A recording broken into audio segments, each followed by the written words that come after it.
I think we have moved away significantly from that togetherness to more separation. I think uh, South Caicos, for example, the fishing industry kept people together. The man go out fishing, the woman worked at the fishing plant. Everybody, you'd see everybody in all almost in one area, especially one location, especially with Mr. Mike Plant in South Caicos, where my mother worked there and my father worked there after the salt industry closed. When the development started in Provo, and well, what has also happened too is that some man went to the Bahamas to make honor in our Freeport to work and left the wife and the children back home. The other thing is that too, looking at it from a local perspective, uh, a number of the men start coming to, say, from North Caicos and South Caicos, start coming to Provo to look for work.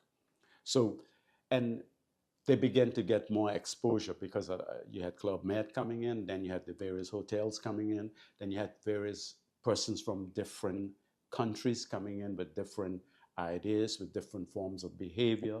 And I think, particularly with the North American culture now, where most of our tourists come from, we started to adopt more of the North American culture.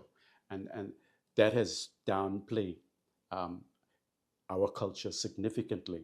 I think we began to develop this mindset, not only that what comes from the outside is far better than what we have. If you know, I mean, Lovey has been struggling to get a music going called Combiner. Nobody paid much attention to it. We wanted to get what the reggae, we wanted to get the calypso, we wanted to get the R&Bs and so forth. So as we developed, and as more persons came in um, to, to, to, um, um, to take part in this development, I think I've seen a significant change, decline in our culture. Uh, even we're not even talking like how we used to talk before. We had our own little distinct way of talking. I could distinguish in the 60s, the 70s, the 80s, someone who came from Saul Key, someone who came from Brent Turk, and someone who came from South Caicos. I didn't have much connection until the 90s, really, with Providenciales, you know, um, because we felt that Grand Turk was the big city. So if you wanted to go somewhere, you wouldn't come to Provo, you go to Grand Turk. This is before Club Med, and this is before the Third Turtle and so forth came to Provo, right?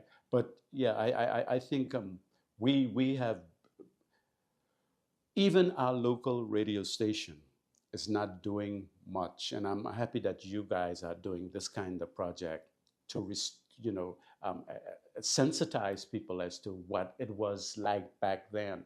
We don't fly a kite no more. We don't play marbles no more. The kids are with the video games.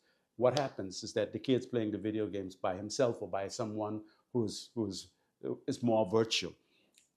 Back then, four and five of us would play marbles. We would communicate. We develop communication skills. We develop that spirit of togetherness. You're not doing it because you're not seeing the other person. You could detect facial expressions. You could detect bodily expression when we played together, when we played kites together.